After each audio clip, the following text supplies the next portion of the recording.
Kemudian juga bagaimana bacaan sholat sunnah fajar atau qobliyah subuh ini? Di antaranya adalah dengan ringan ya bacaannya. Karenanya disunahkan meringankan 2 rakaat sholat sunnah fajar ya. Dengan syarat tidak sampai meninggalkan salah satu hal yang wajib dalam sholat ya. Jadi dalam sholat sunnah itu diringankan ya. Beda kalau sholat sunnahnya itu ya tahajud ya. Kalau tahajud kan bisa ya gitu kita panjangkan tuh ya. Tapi kalau qobliyah atau ba'diyah itu ringankan ya gitu. Karena tentunya juga ya waktu komat ada yang kan yang singkat ya, waktu komatnya cuma 5 menit ya waktu komatnya. Iya, waktu komat kan ada singkat kan antara iya antara azan dan iqamah kan ada yang 5 menit, ada yang 8 menit ya. 10 atau 15 menit lah paling panjang itu sampai 15 menit ya. 15 menit juga itu kan dari 15 menit kan dengan ini juga dengan azan. Jadi ya paling terpotong jadi 10 menitan gitu ya gitu. Jadi menyesuaikan ya gitu. Selain itu juga tentu ke muazin kan lebih enak kalau pendek gitu ya gitu. Kalau muazinnya kan sampai lama-lama nunggu orang yang sholat sunnah gitu ya gitu. Nah, itu jadi persoalan tuh ya. Ya, ya gitu. Iya, makanya itu ada manfaatnya gitu ya. Jam sholat itu ya.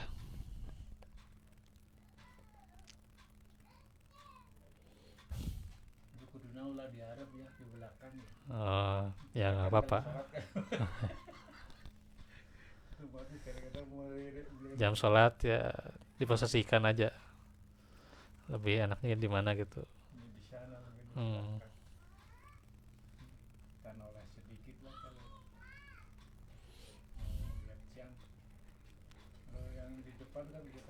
Iya. Ya, itu kan manfaatnya untuk waktu sebelum sholat wajib ya atau pas sholat sunnahnya gitu kan gitu. Di antara kan sholat qobliyah subuh ya, qobliyah duhur ya gitu. Kalaupun misalnya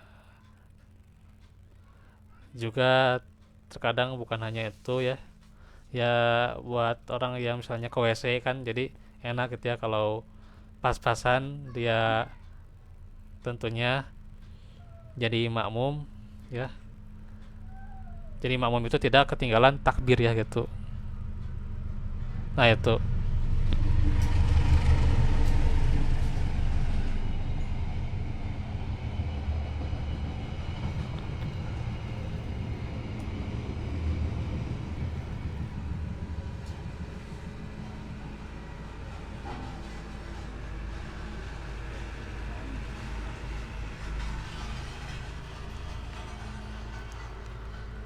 Makanya di antara kebiasaan para tabiin ya, para salaf itu ya.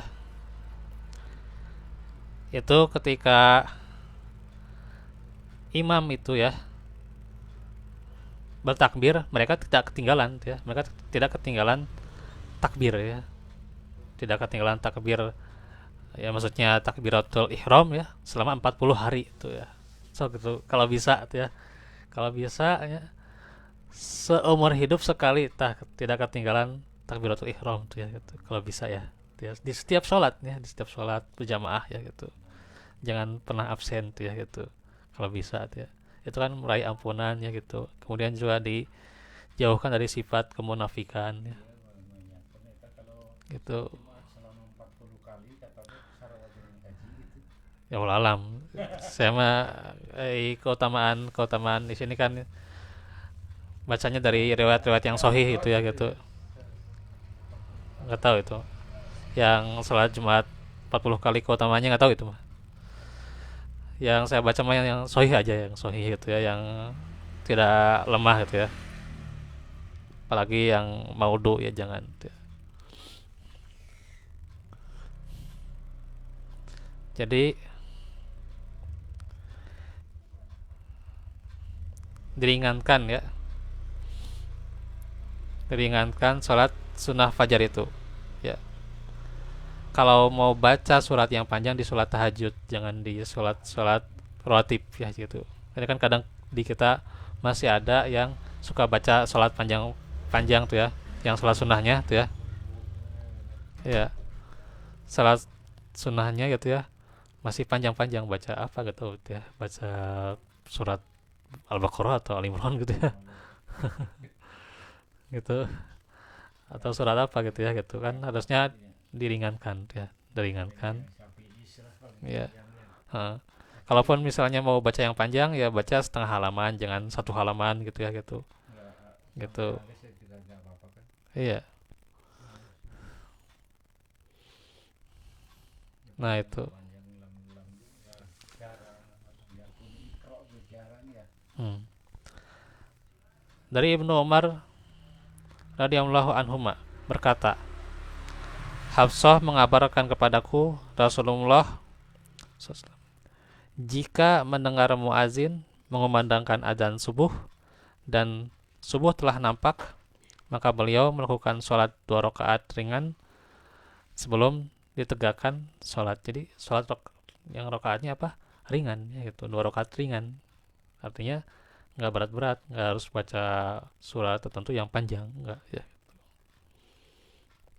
Kecuali memang kalau di sholat subuh ada ya, sholat subuh lebih panjang ya nggak masalah. Tapi kalau qobliyahnya itu lebih kepada yang pendek-pendek ya.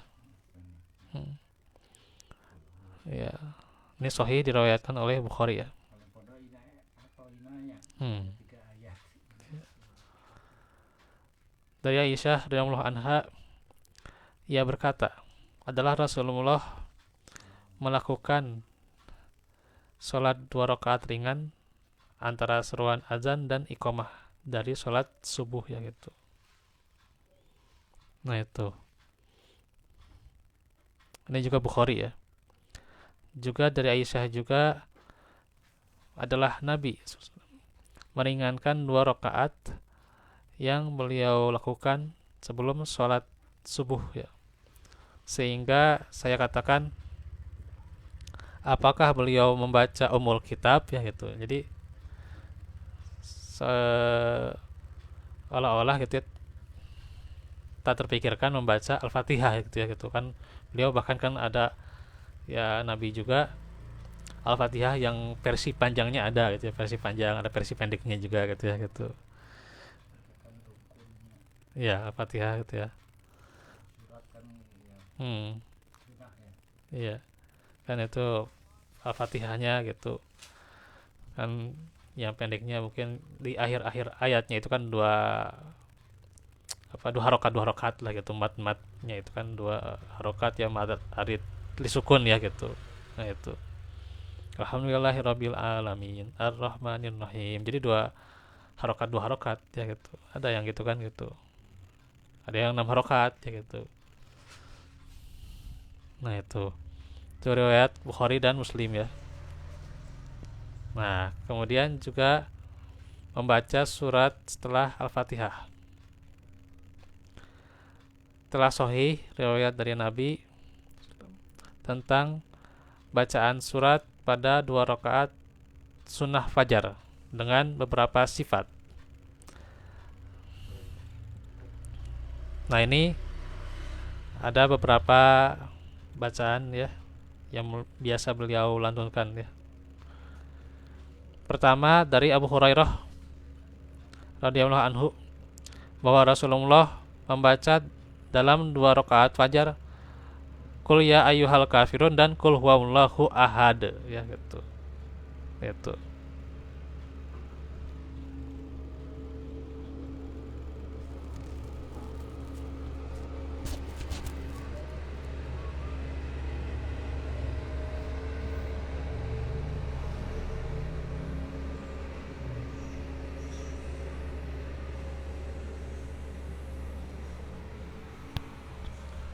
Jadi baca Al-Kafirun dan Al-Ikhlas ya. Itu yang pertama. Yang kedua, Dari riwayat Ibnu Abbas radhiyallahu anhu, ia berkata, adalah Rasulullah dalam 2 rakaat sunnah fajar membaca Qulu amanna billahi wa ma unzila ilaina, ya. Itu surah Al-Baqarah 136 ya. Tuh 136 berarti mau beres juz 1 ya, gitu kan. Juz 1 kan sampai ayat 141 ya, Al-Baqarahnya ya. Ya kan, dari Qulu amanna billahi dan seterusnya gitu. Dan pada surah Ali Imran ya, yakni Qul ya ahlal kitabi ta'alau ila kalimatin sawa'im bainana wa bainakum alla na'budu dan seterusnya gitu. Ya, katakanlah hai ahli kitab, marilah berpegang teguh pada suatu kalimat ketetapan yang tidak ada perselisihan antara kami dan kamu ya. Ali Imran ayat 64 ya, 64 benar.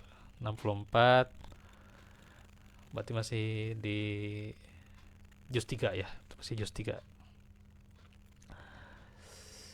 Karena juz 4 dari Lantana Lalu Biro ya. Nah, itu bisa dicek tuh di riwayat Muslim ya dan An-Nasai. Beliau membaca setelah surat Al-Fatihah pada rakaat pertama yaitu ayat 136 dari surah Al-Baqarah, dan pada rakaat kedua ayat ke-64 dari surat Ali Imran ya gitu. Jadi hanya membaca ayat ini ya, itu.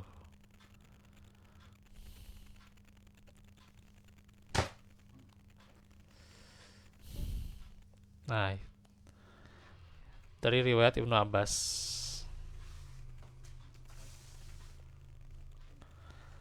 Terkadang beliau mengganti ayat dari surah Ali Imran pada rakaat kedua dengan firman-Nya, "Falamma ahassa Isa minhumul kufra, qala man ansari ila Allah," dan seterusnya. Itu ya.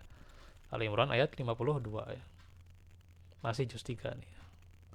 Sampai pada penghujung akhir ayat sebagaimana disebutkan pada hadis Ibnu Abbas, riwayat Muslim dan Abu Daud ya. Nah, kata penulis bahwa yang lebih utama hendaknya seseorang membaca secara bergantian. Ya, membaca secara bergantian semuanya itu agar mendapat semua sunnah tersebut ya. Kalaupun misalnya mau baca dari sebagian Al-Baqarah ya, sebagian, bukan panjang atau misalnya 1-2 halaman, bukan ya gitu. Tapi sebagian misalnya ya 2 atau 3 ayat nggak masalah sebenarnya. Ya silahkan tuh ya gitu, asal jangan terlalu panjang tuh ya gitu kan, apalagi ini sholat sunnah ya gitu. Nah itu.